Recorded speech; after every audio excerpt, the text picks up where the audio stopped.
ವ್ಯಾಕರಣ ಮಾಹಿತಿ. ವರ್ಣಮಾಲೆ.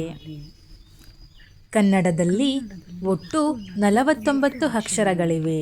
ಇವುಗಳನ್ನು ವರ್ಣಗಳೆಂದು ಕರೆಯುತ್ತಾರೆ. ಈ ಅಕ್ಷರಗಳ ಕ್ರಮಬದ್ಧ ಜೋಡಣೆಗೆ ವರ್ಣಮಾಲೆ ಅಥವಾ ಅಕ್ಷರಮಾಲೆ ಎಂದು ಹೆಸರು. ವರ್ಣಮಾಲೆಯಲ್ಲಿ 3 ವಿಧಗಳು. 1 ಸ್ವರಾಕ್ಷರಗಳು, 2 ವ್ಯಂಜನಾಕ್ಷರಗಳು, 3 ಯೋಗವಾಹಗಳು. ಬನ್ನಿ ಈಗ ಸ್ವರಗಳ ಬಗ್ಗೆ ನೋಡೋಣ. ಸ್ವರಾಕ್ಷರಗಳು ಸ್ವತಂತ್ರವಾಗಿ ಉಚ್ಚರಿಸಲಾಗುವ ಅಕ್ಷರಗಳು ಸ್ವರಾಕ್ಷರಗಳು. ಒಟ್ಟು ಸ್ವರಾಕ್ಷರಗಳು 13 ಇದ್ದಾವೆ. ಮತ್ತೆ ಸ್ವರಾಕ್ಷರಗಳಲ್ಲಿ 2 ವಿಧ: ಹ್ರಸ್ವ ಸ್ವರಗಳು, ದೀರ್ಘ ಸ್ವರಗಳು. ಒಂದು ಹ್ರಸ್ವ ಸ್ವರ ಅಂದರೆ ಒಂದು ಮಾತ್ರ ಕಾಲದಲ್ಲಿ ಉಚ್ಚರಿಸಲಾಗುವ ಅಕ್ಷರಗಳು ಹ್ರಸ್ವ ಸ್ವರಗಳು. ಅ, ಇ, ಉ, ರು, ಎ, ಓ ಇವು 6 ಅಕ್ಷರಗಳಿದ್ದಾವೆ. ನೆಕ್ಸ್ಟು ದೀರ್ಘ ಸ್ವರ.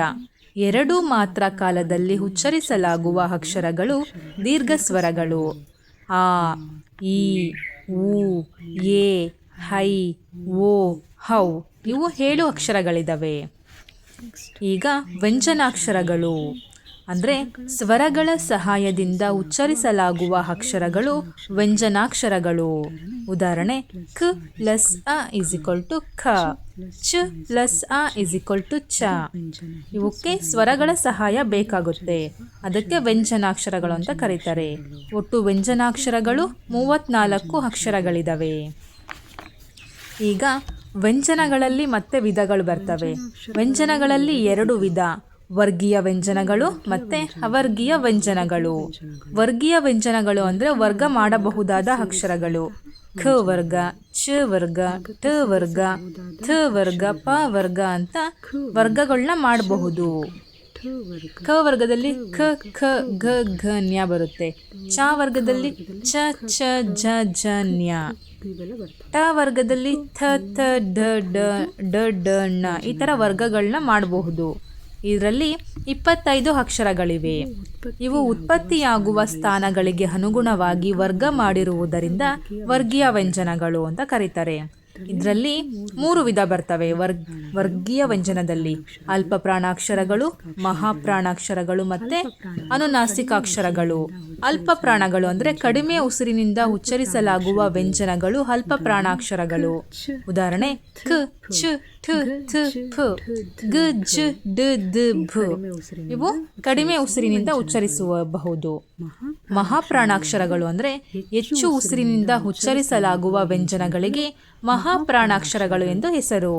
ಉದಾಹರಣೆ: ಖ, ಛ, ಠ, ಥ, ಫ, ಘ, ಜ, ಢ, ಧ, ಭ ಇವನ್ನು ಉಚ್ಚರಿಸಲು ಹೆಚ್ಚು ಉಸಿರು ಬೇಕಾಗುತ್ತೆ, ಅದಕ್ಕೆ ಮಹಾಪ್ರಾಣಾಕ್ಷರಗಳು ಎಂದು ಹೆಸರು. ಈಗ ಅನುನಾಸಿಕಾಕ್ಷರಗಳು ಅಂದರೆ ಮೂಗಿನ ಸಹಾಯದಿಂದ ಉಚ್ಚರಿಸಲಾಗುವ ವ್ಯಂಜನಗಳು ಅನುನಾಸಿಕಾಕ್ಷರಗಳು. ಉದಾಹರಣೆ: ನ್ಯ, ನ್ಯ, ನ, ನ, ಮ ಇವನ್ನು ಉಚ್ಚರಿಸಲು ಮೂಗಿನ ಸಹಾಯ ಬೇಕಾಗುತ್ತೆ.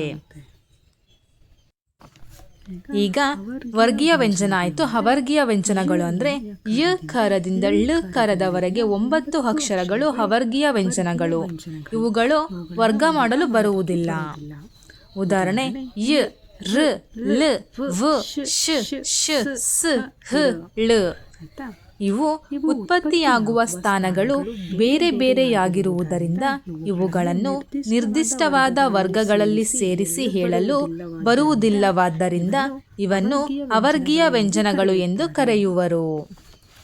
ಈಗ ಯೋಗವಾಹಗಳು ನೋಡೋಣ.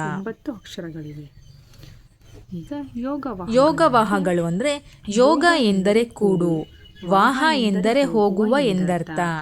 ಯೋಗವಾಹ ಎಂದರೆ ಕೂಡಿ ಹೋಗುವ, ಕೂಡಿಕೊಂಡಿರುವ ಅಂದರೆ ಬೇರೆ ಅಕ್ಷರಗಳ ಜೊತೆಯಲ್ಲಿ ಮಾತ್ರ ಉಚ್ಚರಿಸಬಹುದಾದ ಅಕ್ಷರ ಎಂದರ್ಥ.